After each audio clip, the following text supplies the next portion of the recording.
關於磨礪塗在玻璃上的施工指導視頻，按需要準備一定量的微郁磨礪塗材料，將色漿搖晃均勻，按建議比例加入色漿進行調色，充分攪拌均勻。如選擇的顏色較深，請換成磨礪塗中基板進行調色，加入10%左右10分伴侶，攪拌均勻使用。隨用隨掉，加入10分伴侶後，需要在3小時內用完，否則會固化結塊，無法使用。推薦保留一部分調色後且未掉10分伴侶的材料，後續如需修復時可使用。砂紙手工輕輕打磨玻璃表面，磨去表面狀污、凸起的異物。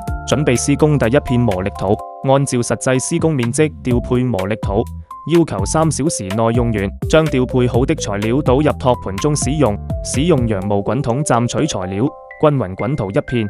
注意收乾滾筒人，乾燥24小時以上後，開始施工第二片磨礪塗。重新調配材料，將調配好的磨礪塗材料倒入托盤中使用。施工參考第一片。完成施工24小時後，可保護性使用，7天內不宜沾水，7天後可水洗。